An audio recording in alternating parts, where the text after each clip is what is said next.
Welcome to your show, Identities Umhlobo, your show that talks about your social, economic, and political issues. Social media has become a permanent part of our lives, some arguing that it has brought pain more than it has brought joy.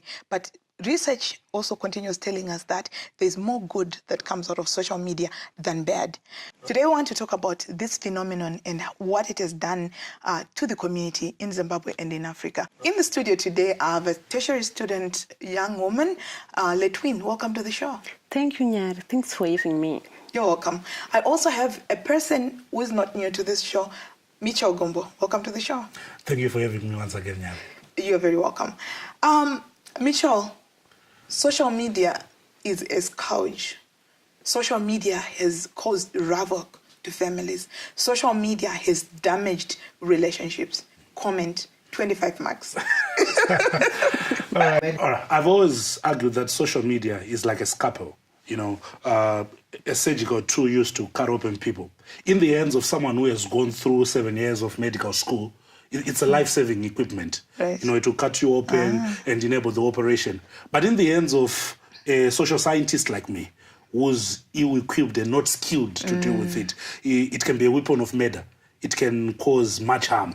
And yet, this, what do you call it? Scalpel. This scalpel thing is made available to both doctors and non-doctors. Would we say there has been irresponsible access to that scalpel called social media? I would like to agree with you, but agree with you in the sense that I personally feel, this is where I am at right now, there are certain edges which you cannot expose to the internet as it is, to social media as it is, because people do not filter what they say. People will say racist, homophobic, sexist stuff on social media. So if you expose your child who is still impressionable, under 8, or whose character is still being built, you may give them a worldview which may not be in line with how you want to raise them. You look at the issues of, let's say, WhatsApp, one part of social media. There are groups whereby 24/7 people are exchanging mobile porn clips. Right. You don't want your child to do that. So I've heard that we are a progressive nation. We're trying to be progressive, and parents may feel that calling your child who's under 18, who is using a phone that you bought for him or her, using data that you buy for him or her, a lot of parents think that it's being oppressive or dictatorial. But you need to sit your kids down, particularly if they're still under 18. And you look at what they are going through. You look at the sites that they are visiting. You look at the information that they are exchanging, because that is what builds them. A recent case was a mass murderer in the United States. When they followed his social media, in New Zealand rather, when they followed his social media, he had subscribed to far-right doctrines. He was reading on serial killers. He was reading on how to get away with murder. So you cannot say, I want to be progressive and a Democrat with your kids. No, you need to look at what they're doing. So what Mitchell is just telling us in his very highly technical words is the scalpel issue. He's just talking about the fact that sometimes social media,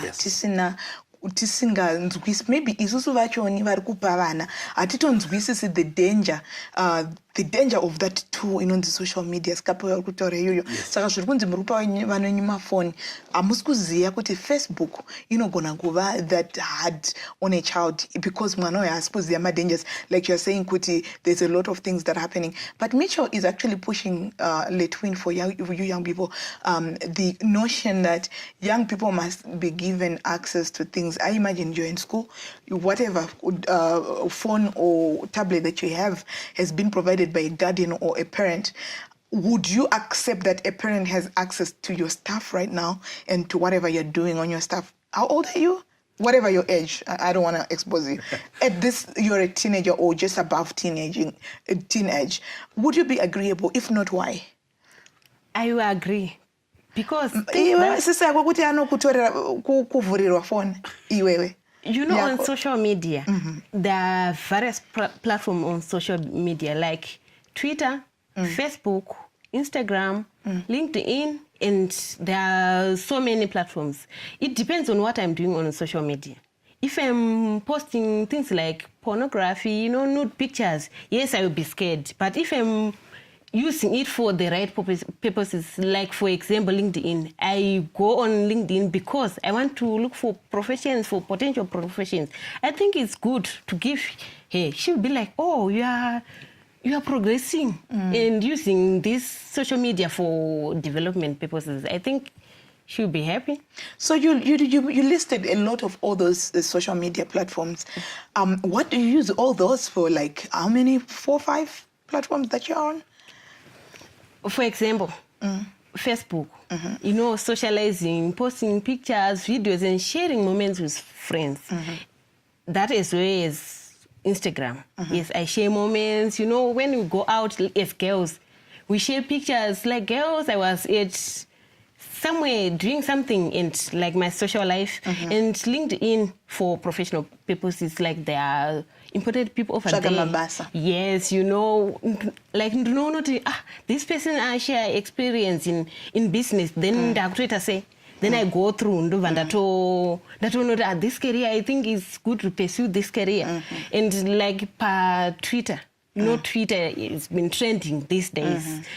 Politics, current affairs, if anything happen in this country, I think you will find You're going to find it immediately on Twitter. Immediately, yes. Now, that is probably from a progressive point of view, but I know a lot of young people will be like, this is my privacy, this is my tool, I don't want you to have access. Because, you're painting a very responsible picture of a young person who uses their LinkedIn and for their social media for progressive purposes. But we also know that there's YouTube. On YouTube, where there is a lot of material, of all sorts of nature. And we are saying there, I don't know how many good people or responsible, I don't want to use the word good, I want to use the word responsible young people out there, Mitchell, who are then able to really say, I'm just going to be using accordingly, like Twin is giving us here. That's a powerful observation that you made, that they are irresponsible and responsible people. And as one who brought forward the point that there may be need for parents to monitor, I don't want to create a big brother scenario whereby parents are offering over what their kids do. Because the uniqueness of a human being is that you're 50% of your mother and 50% of your father. That makes you very different from both of them. You're one person, right? Where am I driving at? There is the concept of changing relationships, which every parent needs to understand. That from year 1 to year 7, you are the molder, the chief architect of your child's character. But the moment they go to school, your role is relegated, whether you like it or not. Right. It becomes the teacher. You've ever tried to help your child with homework? Teacher Vati. Yeah. The teacher is more important than the parent. We're going to come back and just build it from there. And also part of what we really want to understand is we want to go back to the notion that social media is a tool for distraction and social media is a tool for positivity. We've already spoken about how that is to a child, and you already told us how that is fundamental in the development and socialization of the fundamentals of a child. We wanted to escalate it to say we've been seeing a lot of things in Zimbabwe on social media, even from adults. We want to continue talking about that and escalate it, and so don't go away. Stay with us. We'll be back.